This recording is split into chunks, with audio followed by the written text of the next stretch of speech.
Have you ever made bad art? Have you ever toiled away for hours on a piece, stepped back from it, and said, "This looks like shit"? Well, you're not alone. Hi, welcome to my channel, and sometimes I make absolute dog shit, but that's okay. Basically, this video is going to be me talking about how I let go of perfectionism and why it's the devil. I want to talk about how making bad art is a good thing, and I'm going to show you some of my experimentation process as well as how I salvage some art that I did not like. So here we go.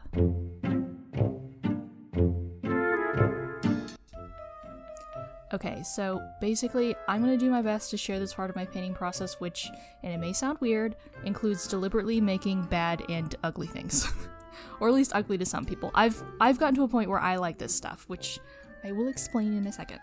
So, every so often when I feel like I'm in an art block, I get a bunch of watercolor paper and I just scribble all over it on purpose. And this serves several purposes. So number one, it trains my brain to be unafraid of making bad art when I'm actually trying.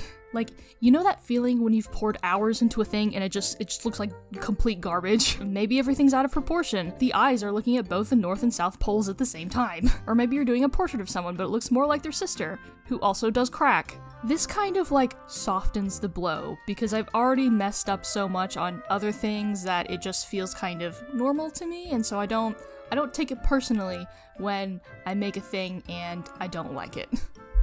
The second reason is that it takes pressure off of you to make good things literally all the time. Basically, it gives you permission to have fun for at least like a little bit of your art making time. You know, life is hard. There are many things that have the potential to make you suffer. Pandemic sucks. Mental health upkeep? Fucking gross. Late stage capitalism and the endless grind to sustain your most basic needs? Fucking depressing. Anyway, all of these things can make art and also life very hard and stressful and tiring. And I'm not joking about this, like this is actually true. And I guarantee you there's gonna be someone or multiple people who eventually find this video and will agree. I'm not gonna try and hide it. I want to establish a sense of honesty on this channel. Life is hard, trying to be an artist and just an adult in general is fucking hard. So that's why I think it's important to have some low pressure things to do. You kind of have to remember that you need to still have fun when you make art, you know? Like it's not all about like likes on Instagram or getting into galleries or selling stuff and making money or whatever. Like you need to play and just chill. And that's what this is. It's basically the adult equivalent of your kindergarten teacher getting out all the finger paints and just being like, go ape shit. So you could do this to just chill out, and that's totally valid. But it also has like another benefit to it, and that is experimenting is a very educational experience in finding your style. I'm gonna like go into a story, and so we're gonna have some serious time. I know that's not very typical of my channels, but this is relevant, I promise. Or at least I think it's relevant. I don't know, whatever, you can decide. Anyway, once upon a time, I was a wee baby little artist. Here's some art I made at the time. It's okay. Actually, I do still really like these pieces. They're not exactly what I do now, but, you know.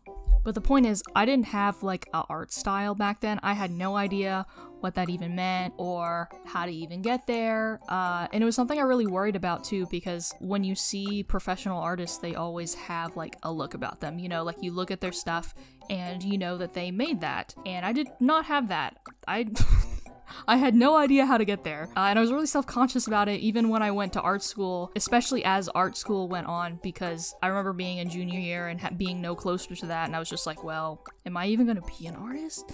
What's gonna happen to me? Like, I don't- is my art bad? And like, I can make another video on all the things I think can contribute to a person's art style / maybe how to find it if you want to, but in this video, I'm just gonna talk about the experimentation and how it kind of led me on the path to finding out the kind of art that I wanted to make.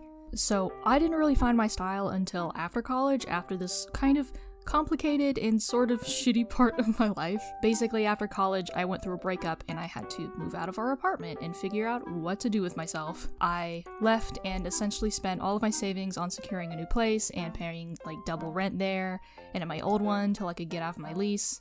I also didn't have a great paying job back then, so my finances and options were very limited until I could build things back up again. And I remember in the middle of all that, I would paint on the floor of my new place trying to relax. I remember at one point I didn't even have all my furniture there, and I would just like paint on the floor with like an air mattress and shit. And it was it was a time. And so yeah, on a serious note, I think internally the consequences of the relationship and the breakup and graduating made me feel like I didn't even know myself anymore. Like, I didn't know who I was when I wasn't in a relationship. I didn't know what my life was without school. I didn't know what kind of job or lifestyle I wanted, or even how to get there.